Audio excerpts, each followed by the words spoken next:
Calling from it says +266.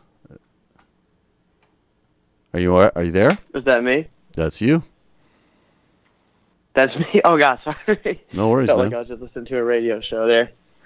I'm calling from Skype. I tried to call your official Skype, but didn't work. I'm calling from Seoul. Oh, hey, man. What's your name? My name's Matt. Okay, so what are you doing in Seoul, Matt?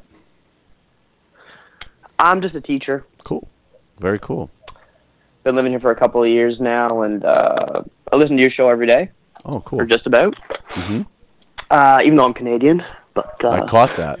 It's good to keep tabs on what's going on in the U.S., especially when you're here. Mm-hmm.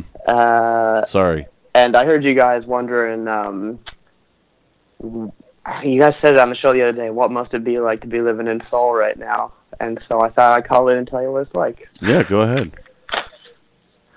Now, I'm obviously a foreigner. I'm a bit clueless. I don't really speak the language and all that, but it's different here now, or it feels that way to me. I lived here for a couple of years now, and I lived here once before, too, many years ago, and I had never occurred to me before that anything was going to happen with North Korea. Mm.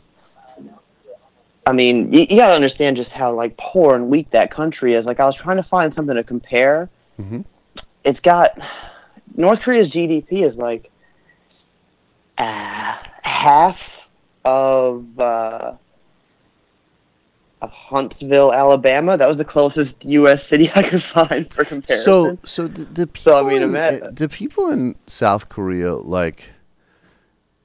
Obviously, you know, they're developing a weapons, like what North Korea is threatening to do and occasionally does do has some logic to it. It's, you know, horrible, but there's a logic to it. Mm-hmm. But I'm saying in terms of anybody being like, you know, people have been kidnapped from Japan by North Korean operatives. There has been, you know, back and forths between mm-hmm. North Korea and South. So we here in the United States, they're officially at war. Have like nothing right now, even remotely to worry about directly from North Korea. Like, if this thing that Trump keeps hinting at happens, it will basically just be like a horrific war crime that the United States visits on North Korea, and then the fallout would be on South Korea and Japan. So I get, but somehow in the popular discourse in America, there's the, you know, it's another kind of, you know, it's hyped up. There's this real fear about this guy.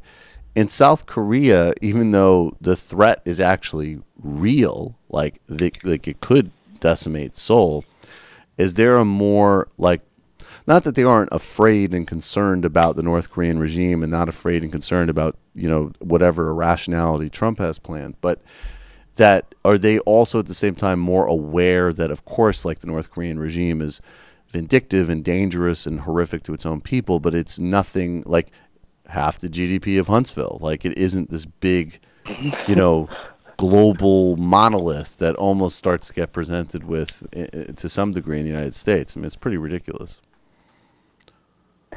Yeah, I mean, the people here they're weirdly cool with things. They're weirdly calm. I guess it's just a matter of having been officially at war for most of their living memory. Even the new president here, I mean, I don't know that he was born when the Korean War ended, mm-hmm. when the armistice was signed. You know? Mm-hmm. Mm-hmm. So it's just what they've been living with all their lives, and they're weirdly calm about it. I mean, and I was too, and I didn't even know, for instance, until Trump was elected, I didn't know where my local bomb shelter was. Now I do. Right. And I saw a news story recently that most Koreans still don't know. I think this is a real busy, high-stress country, and I think they kind of keep it out of their minds most of the time.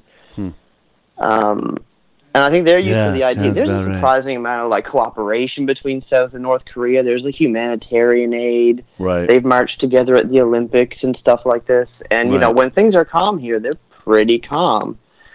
But right now, it's starting to feel a lot less calm. Right. Anything else to add?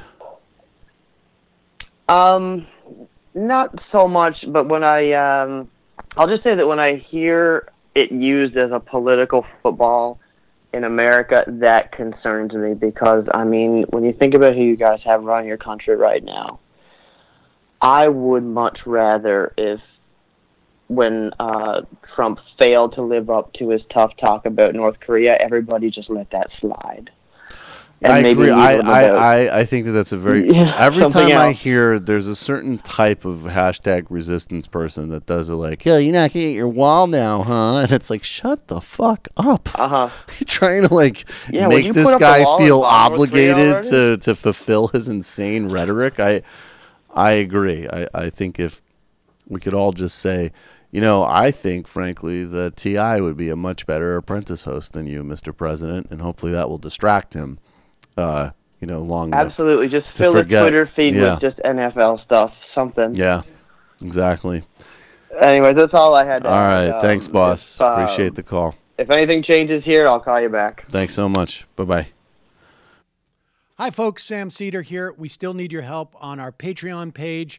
YouTube ads have come back, but not nearly as much as we had before. So if you can help us out, any little bit helps. Head over to our Patreon page right at this URL, and you'll help us keep helping you by making videos